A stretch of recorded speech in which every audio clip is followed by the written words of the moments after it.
शंकरपाळ्या बनवणार आहोत. त्यासाठी आपण इथं 1 वाटी भरून दूध घेतलेलं आहे. त्याच्यानंतर तसंच आपण 1 वाटीने साखर घेतलेली आहे. त्यामध्ये त्याच वाटीनं आता ह्या वाटीनं मी मैदा घेतलेला आहे.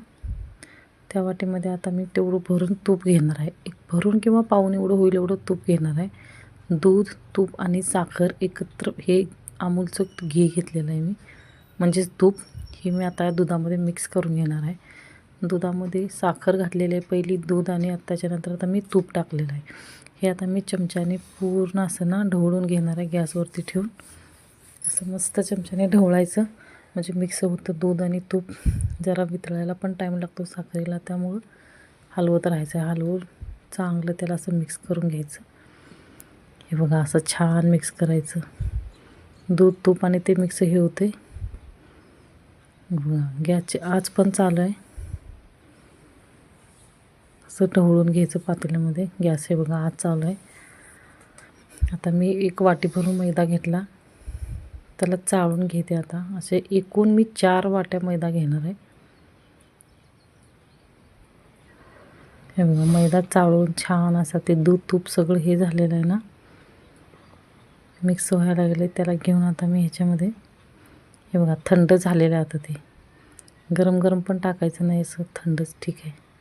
तर परातीमध्ये मी ओतून घेणार. असं छान दूध, तूप आणि साखर आहे याच्यामध्ये.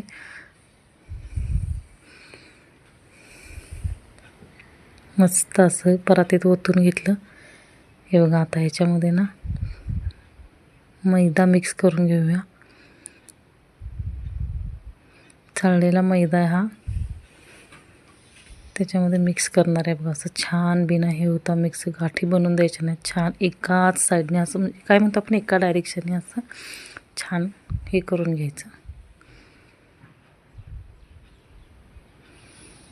छान मळून घेऊया. मैदा छान मळून घेतला ना, असं मस्त बिस्किटासारखं. जास्त पण टाईट करायचं नाही, असं हलकं हलकं मळून घ्यायचं, म्हणजे छान मळलं जाते.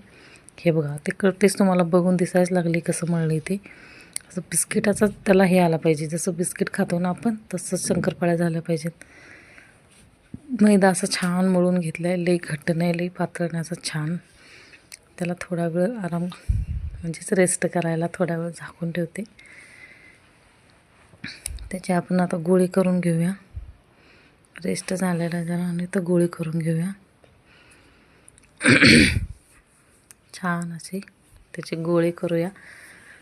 कापून घेते आता बाजूला साईडला. हे बघा 1 2 3 4 5 गोळे झालेले आहेत माझे. तर मी ह्याचे गोळे बनवून घेणार. असे गोळे बनवल्यात. लई त्याला असं दाबलं नाही किंवा असं त्याला नाही, लाटून घेतलेलं आता मी. कापून पण घेते, म्हणजे ना पटापट तळायला मोकळं. मुलं पण लागलेत म्हणायला की खाऊ द्या बनवून लवकर, शंकरपाळे पाहिजेत. हे बघा फटाफट करताना इकडून तिकडून थोडंसं, याच्यात तुम्हाला पाहिजे असेल तर तुम्ही ओवा पण घालू शकताय. असे काप काढलेले आहेत.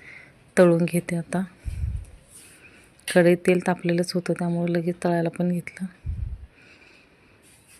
छान मला जरा टाकताना हे नाही झालं, मी जास्तच टाकले, पण छान असे तळून घेते.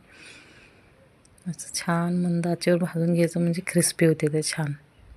हे बघा घेतल्या, किती सुंदर असा कलर आलेला आहे. मस्त शंकरपाळे खायला या. हे बघा चुरा करून पण दाखवते कसं बिस्किटासारखं छान झालेलं आहे का, मस्त एकदम. Bye, thanks for watching. माझा व्हिडिओ बघितल्याबद्दल.